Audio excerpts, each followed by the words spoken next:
আপনি কি ভারতের কি? আপনি আমি সাংবাদিক ভারতের নাগরিক, আপনি আমি ভারতের নাগরিক। চুপ করে থাকেন আপনি। সে ভারত কর্তৃপক্ষ বসবে, ভারতের প্রশাসন বসবে, ভারতের নির্বাহীরা বসবে। আপনি আমরা পাকিস্তানে যাবো না জাপান যাবো, সে আপনি ভিসা বন্ধ করে দেন, ওটা যোগাযোগ বন্ধ করে যাবো না। আপনারা ব্যর্থ হয়েছে, আপনারা আমাদের সাথে ব্যর্থ হয়েছে, আপনাদের কূটনীতি ব্যর্থ, সমরনীতি ব্যর্থ। চশমেশ্বরী মন্দিরে 5 কোটি মুকুট নিয়ে আইছেন, মুকুট দিয়ে কি করবো আমরা?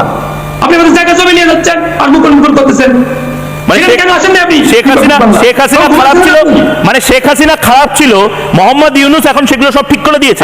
আপনাদের তো পক্ষ নিয়ে আছে, বিগত 17 বছর ঘুমাইছিলেন, হঠাৎ করে নাফাজ দেবকে আইছেন, এখন আপনাদের কারণে মেডিকেল ভিসা দেবো কি দেবো না, মেডিকেল ভিসা দেবো কি দেবো না, চিকিৎসা করাতে আসবেন কি আসবেন না, বাংলাদেশের তালিবান নেতারা ঢুকলো কি করে?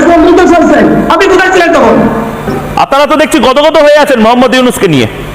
আপনাদের আপনাদের আপনাদের আপনাদের সাথে মিল আছে আমাদের কলকাতার বুদ্ধিজীবীদের।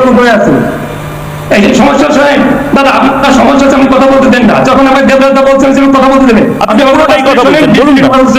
আমি বলুন না, আমি তো বললাম কলকাতার বুদ্ধিজীবীর সাথে আপনাদের খুব মিল আছে। কেন আপনি ফাংশন না করে আমার কথা শোনেন আপনি? আরে বাবা, আপনারাই তো ধ্বংস করতেছে। বিগত 20 বছরে কেন নিউজ করেন নাই? 17 বছর কেন? 17 বছরে যখন সারা দেশে তাণ্ডব হয় তখন নিউজ করেন নাই? তাহলে বলে দিন 17 বছর আমাদের ভুল হয়েছিল। হ্যাঁ, তাহলে বলে দিন দাদা, 17 বছর আমরা ভেবেছিলাম বাংলাদেশ একটা স্বয়ং সম্পূর্ণ দেশ। আমরা বুঝতে পারিনি বাংলাদেশ এক পাও এগোতে পারবে না ভারতের ছাড়া, ভারতের সাহায্য ছাড়া। আপনি কথা শোনেন আমার কথা শোনেন, বলুন বলুন, তারপরে কথা শোনেন, আমার 5 মিনিট শুনে। ওই দেখুন চুপ করে গেলেন। বলুন, আপনার জন্যই তো আমি 2013 সালে কথা শোনেন। 2013 আমি 2013 কথা শুনবো না তো। আপনি তো ইতিহাসের ক্লাস করাতে বসেননি এখন। আপনি 2024 সালে রয়েছেন। 2024 সালে হিন্দুদের এই অবস্থা কেন? এবং গাজওয়াতুল হিন্দ, আপনি জানেন কি গাজওয়াতুল হিন্দটা কি? গাজওয়াতুল হিন্দটা ঠিক মুসলমানদের দখল করা, আপনি জানেন না গাজওয়াতুল হিন্দ কি? আমি জানি না তো, কি করে জানবো? আমাকে ছোটবেলা থেকে গাজওয়াতুল হিন্দ শিখিয়েছে। আচ্ছা, আপনি 5 মিনিট কথা বলুন, 5 মিনিট কথা, কিন্তু ঠিক লাইনে বলুন। 2013 সালের 5ই ফেব্রুয়ারি যখন কাদের মোল্লাকে ফাঁসি না দিয়ে বেকসুর খালাস দেয়, তৎকালীন আওয়ামী লীগ সরকার আমার কোর্ট ছিল, সেখানে আইনেরই বলা ছিল যে কাউকে ফাঁসি দেওয়া যাবে না, এবং ফাঁসি দেওয়া যাবে কিন্তু আপিল করতে পারবে আসামি পক্ষ, রাষ্ট্রপক্ষরা। তখন গণজাগরণ মঞ্চ নামে যে মন্ত্রণালয় শাহবাগে হয়, সেখান থেকে সরকার আইন পরিবর্তন করতে বাধ্য হয়। সেখান থেকে জামাত দল, জবাই কর, ইসলামের বিপক্ষে যে স্লোগান ওঠে, ওই বছর একমাত্র ইসলামী ব্যাংক 20,000 বলার কারণে এত প্রচার পাইছে। 19 লক্ষ অ্যাকাউন্ট ইসলামী ব্যাংকে হয়েছে, বাকি সব মিলে 5 লাখ অ্যাকাউন্ট হয় নাই। না, তাহলে 10 টাকা। আরে কাউকে তো একটা দোষী বলতে হবে। 10 টাকা বিএনপির দোষ, আওয়ামী লীগের দোষ, ইউনূসের দোষ, কার দোষ? আমি বলি, আমাকে দেন না কথা, আপনি কথা দিতে কথা বলেন কেন? আমি জানতে চাইছি 10 টাকার। আরে বাবা, কথাটা আমি সারাংশে আসি না তো। যতই জঙ্গি জয় করতে গেছে, ভিতরে কিন্তু তারা ইউনিটি হয়েছে, তার ইউনিটি, তারা সেই ইউনিটির ফল এখন আমরা পাচ্ছি। কি মুশকিল, এগুলো হচ্ছে কি করে? আমি তো এটাই জিজ্ঞেস করছি দাদা, বাংলাদেশে এটা এত, বাংলাদেশের তালিবান নেতারা ঢুকলো কি করে? আপনি কোথায় ছিলেন তখন? শেখ হাসিনার আইজি, পুলিশের রানিং আইজি, হিন্দুদের জায়গা দখল করিয়া টোটালি করা। শেখ হাসিনার যেখানে নির্বাচনী এলাকায় হিন্দুদের জায়গা দখল করছে, তখন কেন আপনি আসেন নাই? আপনি কোনো চশমেশ্বরী মন্দিরে 5 কোটি মুকুট নিয়ে আইছেন, মুকুট দিয়ে কি করবো আমরা? আপনি আমাদের জায়গা জমি নিয়ে যাচ্ছেন আর মুকুট মুকুট করতেছেন। শেখ হাসিনা খারাপ ছিল, মানে শেখ হাসিনা খারাপ ছিল, মোহাম্মদ ইউনূস এখন সেগুলো সব ঠিক করে দিয়েছে। আপনি হিন্দুদের নিয়ে কথা বলছেন না। আপনাদের সেকুলারদের সবচেয়ে বড় প্রবলেম হচ্ছে আপনারা বোধহয় নোলেন গুড়ের নোয়া ছাড়া আর কিছু নিয়ে কথা বলেন না। ভেনেজুয়েলা নিয়ে কথা বলি, প্যালেস্টাইন নিয়ে, নিকারাগুয়া নিয়ে। আপনারা জ্ঞানের কথা সারা বিশ্বের বলেন। আপনাদের আর কলকাতার বামপন্থীদের মিল আছে। আপনাদের পক্ষ নিয়ে আছে, বিগত 17 বছর ঘুমাইছিলেন, হঠাৎ করে নাফাজ দেবকে আইছেন, এখন আপনাদের কারণে 17 বছর আমরা মাথা গলাইনি, তার মানে আপনি স্বীকার করছেন 17 বছর আমরা কোনো কথা বলিনি, আপনারা স্বীকার করছেন। এখন কথা বলেন নাই কেন?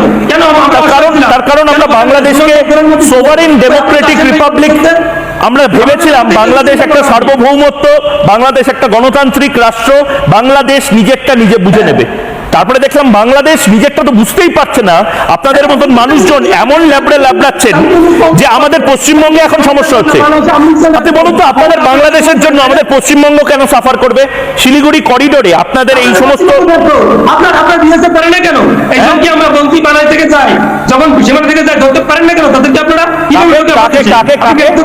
কাকে আপনারা যখন জঙ্গি সীমানা পেরিয়ে ঢোকে ধরতে পারেন না কেন? তখন কেন কি ব্যবস্থা না করে? বাংলাদেশিদের ক্ষেত্রেই আরো বেশি করে স্ক্যানিং, তার মানে আপনি নিজে দাবি করছেন? হ্যাঁ, মানে মেডিকেল ভিসা দেওয়া বন্ধ করার কথা আপনিও দাবি করছেন। মেডিকেল ভিসা কি দেবো কি দেবো না? মেডিকেল ভিসা দেবো কি দেবো না? চিকিৎসা করাতে আসবেন কি আসবেন না? চিকিৎসা করে তো আসবো, বৈধ ভাবে আসবো। আমরা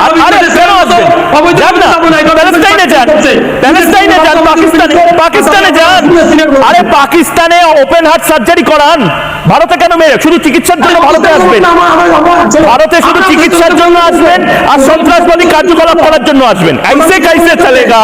টোটাল ভিসা বন্ধ করে দেন রে বাবা। আপনি কি ভারতের কি? আপনি আমি ভারতের নাগরিক, আপনি আমি ভারতের নাগরিক। তো শুক্র খবর আপনি সে ভারত কর্তৃপক্ষ বলবে, ভারতের প্রশাসন বলবে, ভারতের নির্বাহীরা বলবে। আপনি আমরা পাকিস্তানে যাবো না, জাপান যাবো, সে আপনার ভিসা বন্ধ করে দেন, টোটাল যোগাযোগ বন্ধ করে যাবো না। আপনারা ব্যর্থ হয়েছে, আপনারা আমাদের সাথে ব্যর্থ হয়েছে, আপনাদের কূটনীতি ব্যর্থ, সমরনীতি ব্যর্থ, বন্ধুত্ব ব্যর্থ, সবই ব্যর্থ হচ্ছে। আমাদের সব ব্যর্থ, ভারতের সব ব্যর্থ, একটা দেখানো উচিত, ভারতের সব ব্যর্থ। আমার শুধু একটাই প্রশ্ন, ভারতের যদি সবই ব্যর্থ থাকে তাহলে ভারত থেকে জল নেওয়া বন্ধ করে দিন। আরে দাদা, ভারত থেকে জল নেওয়া বন্ধ করে দিন, ভারত থেকে আলু নেওয়া বন্ধ করে দিন, ভারত থেকে চাল নেওয়া বন্ধ করে দিন। ও দাদা শুনুন না, ভারত থেকে আপনি আজ রাতে বলুন না আমাদের আর কোনো পানি চাই না, পানি চাই না বলে দিন। আরে বাবা, আজকে রাতে বলে দিন আমাদের আর কোনো পানি চাই না। হ্যাঁ, বলতে পারবেন? ঝগড়া করতে চান, আপনি চক্ররা কি বলছে? আপনাকে কেউ ভালো বলে? শোনেন, আপনাকে সন্তুবান সন্দেশকালীতে অ্যারেস্ট হয়েছিল, আমি ফেসবুকে পোস্ট করেছিলাম, সন্তুবানের মুক্তি চাই। সন্দেশ আপনাদের ভালোবাসতাম, কিন্তু এখন দেখছি আপনারা একটা বুকাস। আমি আবারও বলছি আপনারা আপনাদের দেশে হিন্দুদেরকে বাঁচান, আপনারা আপনাদের দেশে হিন্দুদেরকে বাঁচান। হিন্দুরা বাংলাদেশে শূন্য হয়ে যাবে, হিন্দুরা বাংলাদেশে শূন্য হয়ে যাবে। আপনারা হিন্দুদেরকে বাঁচান। আপনার কমছে ভাই, আপনার ভারতে হিন্দু কমে কেন? আমরা শুনলাম আপনাদের কমে কেন? তার কারণ ভারত হিন্দুদের হোমল্যান্ড হিসেবে যাতে প্রতিষ্ঠা পায় তার দাবি উঠছে, ভারত একটা হিন্দু রাষ্ট্র হওয়ার দাবি উঠছে। হিন্দু কমে কেন? আমরা নাই কমছি, আমাদের সরকার অত্যাচার করে, আমরা ভালো না, আমরা সেকুলার, আমরা খারাপ, আমরা সব। আপনাদের কমে কেন? আপনারা কমে কেন? আপনাদের হিন্দু কমে কেন? বেশ, অনেক ধন্যবাদ একটা স্পোর্টিং ডিবেটে অংশ নেওয়ার জন্য। প্রতিদিন আমি কোনো না কোনো বিরোধী, আমাদের বিরোধী